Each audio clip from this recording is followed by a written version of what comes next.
Pulivendula MLA Jaganmohan రెడ్డికి పిడుగు లాంటి వార్త. కేంద్ర హోంమంత్రి అమిత్ షా సంచలన నిర్ణయంతో జగన్మోహన్ రెడ్డి పరిస్థితి ఏమవుతుందో అనేటువంటి ఆందోళనలో వైఎస్ఆర్ కాంగ్రెస్ పార్టీ నేతలు ఉన్నట్టుగా తెలుస్తూ ఉంది.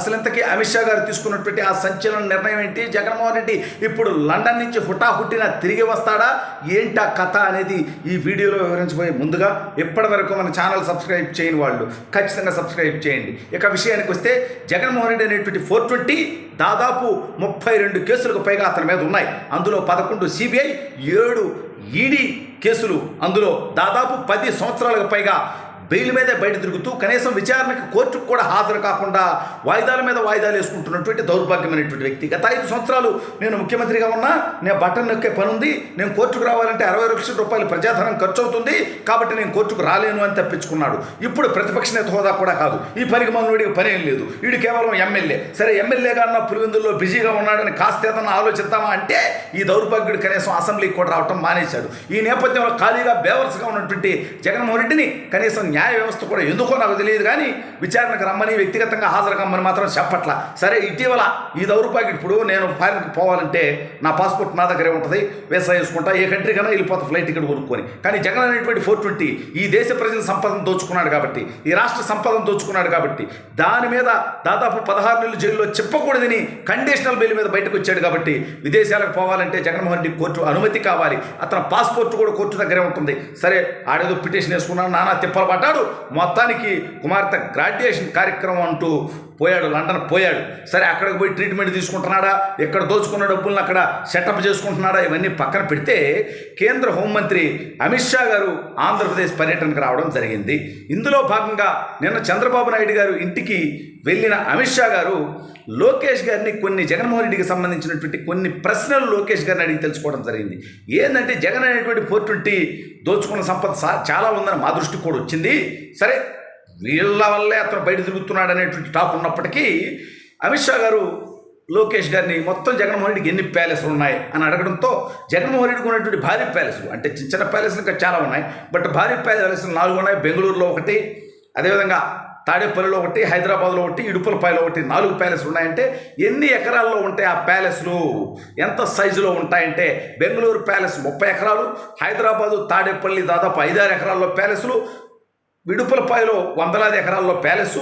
ఇది కాకుండా ప్రజాధనం దోచుకొని ప్రజాధనాన్ని దుర్వినియోగం చేస్తూ విశాఖలో రిషికొండకి గుండు కొట్టి నిబంధనల్ని అతిక్రమించి మరి 500 కోట్ల రూపాయల ఆంధ్రప్రదేశ్ రాష్ట్ర ప్రజల పన్నుల నుంచి వచ్చినటువంటి సంపదను పెట్టి ఆ దౌర్భాగ్యుడు ఒక ప్యాలెస్ కట్టుకున్నాడండి ఆడ అని చెప్పడం జరిగింది. ఇంత దౌర్భాగ్యుడాయుడు అనేటువంటిది అమిత్ షా గారు ఆయన ఆశ్చర్యం వ్యక్తపరచడంతో లోకేష్ గారు కొనసాగిస్తూ దాని మీద నేషనల్ గ్రీన్ ట్రిబ్యునల్ ఏదైతే అక్కడ ఉన్నటువంటి కొండని, అక్కడ ఉన్నటువంటి రక్షిత ప్రాంతాన్ని వీళ్ళు కూలదోయడంతో, అక్కడ ఉన్నటువంటి చెట్లని పీకేయడంతో, ప్రకృతి విధ్వంసం చేయడంతో 200 కోట్ల రూపాయలు ఫైన్ వేసింది ఎన్జిటి అని అమిత్ షా గారికి చెబితే ఆ ఫైన్ కూడా జగన్మోహన్ రెడ్డి కట్టాడా అంటే జగన్మోహన్ రెడ్డి కట్టలేదు. ఇప్పుడు అది కూడా మళ్ళీ ఈ ప్రభుత్వానికి భారంగా మారిపోయింది 200 కోట్లు.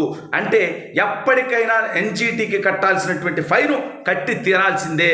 అంటే జగన్ అనేటువంటి 420 చేసినటువంటి తప్పుకి ఈ ప్రభుత్వం అతను 500 కోట్లు దుర్వినియోగం చేసింది కాకుండా నేషనల్ గ్రీన్ ట్రిబ్యునల్కి దాదాపు 200 కోట్ల రూపాయలు జగన్ అనేటువంటి 420 కట్టినటువంటి ఆ యొక్క ప్యాలెస్ కారణంగా ఈ ప్రభుత్వం మళ్ళీ చెల్లించాల్సినటువంటి పరిస్థితి. అంటే ఆ ప్యాలెస్ కోసం జగన్మోహన్ రెడ్డి ఖర్చు పెట్టినటువంటి మొత్తం దాదాపు 500 కోట్లు ప్లస్ ఇంకొక 200 కోట్లు, 700 కోట్ల రూపాయలు జగన్ అనేటువంటి 420 తన సైకోయిజం కోసం, తన శాడిజం కోసం మళ్ళీ గెలిచి తానే ముఖ్యమంత్రి అవుతాడని, అప్పుడు తన భార్య సీ వ్యూ అంటే సముద్రాన్ని చూడాలి ఆ ప్యాలెస్లో కూర్చొని రోజు విశాఖపట్నం నుంచి పరిపాలించాలనేటువంటి తుత్తరతో కోరికతో జగన్మోహన్ రెడ్డి చేసినటువంటి దుర్మార్గమైనటువంటి పనికి ఆంధ్ర రాష్ట్ర ప్రజలు 700 కోట్ల భారాన్ని మోయాల్సినటువంటి పరిస్థితి వచ్చింది. సరే, ఇవన్నీ కూడా అమిత్ షా గారికి లోకేష్ గారు వివరించడంతో జగన్మోహన్ రెడ్డి ఓడిపోయిన తర్వాత అసలు బయటకు వస్తున్నాడంటే ఆడెందుకు వస్తాడంటే బయటకి వాడి శవాళ్ళు వేస్తే బయటకు వస్తుంటాడు. వాడి గురించి మీరు కూడా ఫోకస్ చేయాల్సినటువంటి బాధ్యత మీకు కూడా ఉంది. పైగా అతను బెంగళూరులో ఉంటున్నాడు, నెలకు 1-2 సార్లు అప్పుడప్పుడు వస్తూ ఉంటాడు. ఇవి కాకుండా అనూహ్యంగా ఎప్పుడన్నా సడన్గా వచ్చేస్తాడంటే ఏడన్నా శవం లేస్తే గద్దలాగా శవయాత్ర కోసం బయలుదేరుతుంటాడు. ఈ దౌర్భాగ్యుడు ఓదార్పు యాత్ర పేరిట ఆడికి పోయి రాజకీయాలు మాట్లాడుతుంటాడు ఈ చండాలమైనటువంటి వ్యక్తి అనేటువంటి అంశాలు కూడా లోకేష్ గారు కేంద్ర హోంమంత్రి అమిత్ షా గారికి వివరించడం జరిగింది. ఏది ఏమైనప్పటికీ ఇప్పుడు జగన్మోహన్ రెడ్డి మీద ఉన్నటువంటి సిబిఐ కేసులు కానీ ఈడీ కేసులు కానీ సరే అవన్నీ కూడా తన తండ్రి ముఖ్యమంత్రిగా ఉన్నప్పుడు చేసినటువంటి తప్పుడు పనులు జగన్మోహన్ రెడ్డి ఇప్పుడు తానే ముఖ్యమంత్రిగా ఉండి చేసినటువంటి లక్షలాది కోట్ల కుంభకోణాలు ఉన్నాయి. రాబోయే రోజుల్లో అవి కూడా బయటకు వస్తాయి. వీటన్నింటినీ కూడా ఇవాళ కేంద్రం సీరియస్గా తీసుకోవాల్సినటువంటి అవసరం ఉంది. కేంద్ర ప్రభుత్వ దర్యాప్తు సంస్థలైనటువంటి ఈడీకి సిబిఐకి అమిత్ షా గారు ఖచ్చితంగా ఆదేశాలు జారీ చేయాలి. జగన్మోహన్ రెడ్డి కేసుల విచారణ త్వరితగతిన పూర్తి చేయాలి అని. ఎందుకంటే సుప్రీంకోర్టు కూడా జగన్మోహన్ రెడ్డి కేసుల యొక్క ఆ యొక్క స్టేటస్ మాకు తెలియజేయండి, విచారణ కూడా వేగవంతంగా పూర్తి చేయండి అని చెప్పి ఈ యొక్క దర్యాప్తు సంస్థలను ఆదేశించడం జరిగింది.